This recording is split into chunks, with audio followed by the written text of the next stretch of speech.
Hi, welcome to the first Halftime with Hughes. We're here with Joe Nearad, project manager for Sampson Construction. And as you can see in our background, we're just going to go tour the new residence hall here that Sampson Construction is building for us. Joe, we ready to go? Yeah, let's go. Let's go.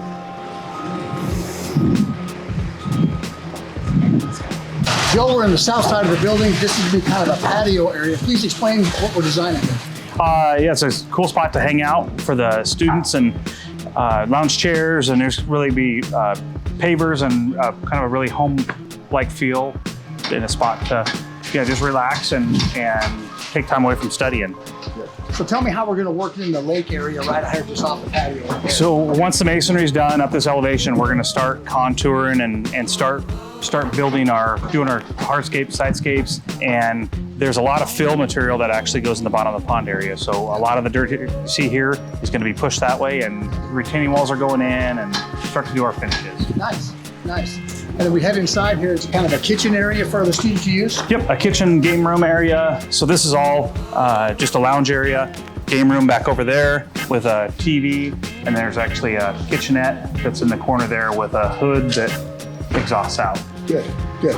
And I know that part of the first floor here, we have opportunities to repurpose if we need more beds or do other things. You've kind of designed it so that we can use it for a number of different things. Talk to me a little bit about the thought behind that. Yeah, so there's spaces as you go this way on both sides. There's a storm shelter to the north and then on to the south.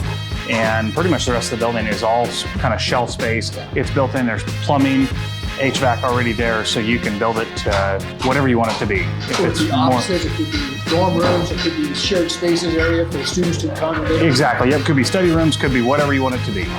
I really like that design because what that does allows us to be really flexible with how we may have to change depending on how many students we have or what the students want. This is great. Yep, and contour, and that's the way the world is going nowadays. You got to be able to change and modify, and you can't build for 100 years. It's building for 10 to 15 and then change into the population you're serving.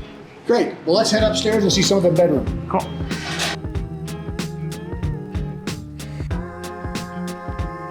We're in the residential actually area. We have actual rooms for the students. And one of the things in the design was we're very mindful of the quad system that we had in the old dorms for all the Greek sorority and fraternities to use. And so we designed this but with a special emphasis put on single rooms. So Joe, tell us what we have in the residential area. Yeah, so it's kind of a blend of community as well as your private space. So over here is just a single room and has a closet as space for a bed, and then this is kind of the common space, kitchenette. There's bathrooms, showers that are all kind of shared, but it's a fairly large space for 8 people. Well, we've preserved the lounge area, which we had over in the quad. We have 8 rooms together, but we have multiple bathrooms that they're using. And the other neat thing is, as we're looking inside the rooms, notice there are a number of hookups because students today aren't coming with just one phone. They're coming with a phone, a computer, a PlayStation, an iPad, iPods, and we took that into consideration.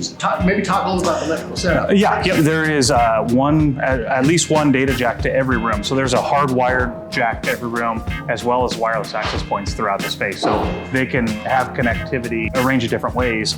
And then also, like Roger had said, all the different outlets and plug-in spots so they can have their electronics supported.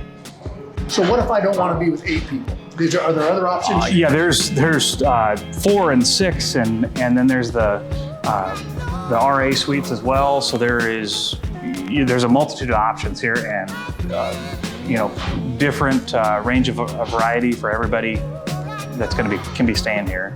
So essentially, if you want your own room, you can live with 4 people, 3 other people, 5 other people, or 7 other people, depending on what living style you want. Exactly. Yep. So very diverse, options you guys are giving to the students. Great.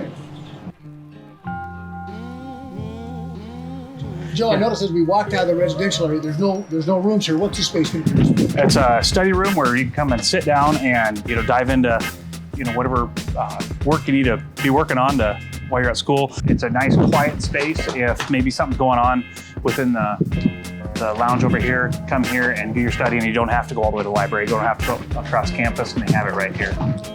One of the things that's been very impressive is how quickly this project has come to fruition. The speed with which you're working, I looked out here last night, people were working at 8 o'clock, you're working Christmas Eve morning.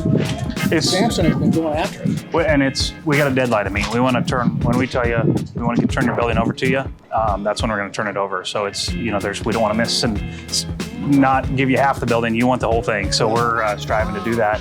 We relayed that onto our guys. I mean, that's where the rubber meets the road is our guys. They're busting their tails to do their work, and that's through coordinating and making sure that everybody's on the same page, come out and attacking the tasks and the agenda that we talk about doing at a weekly foreman's meeting, and we're just getting after it. That's what you got to do to get a fast-paced project done. Well, being a project manager, a lot of that happens because you're doing that, but this group has taken a personal interest in both Dona and our students, and it's noticeable as we walk around the building, as we watch the construction goes up. You guys have been awesome. Yep, well, thank you. Yep, it's a pleasure to work on the campus, and it's fun. Good. Well, Joe, thank you very much for the tour. This has been awesome. There you have it. This is the first episode ending of Halftime with Hughes. Please stay tuned for other glimpses at the dorm as we go up, as well as with the residence hall as we go up and make this compatible for our students. Thanks so much for being with us.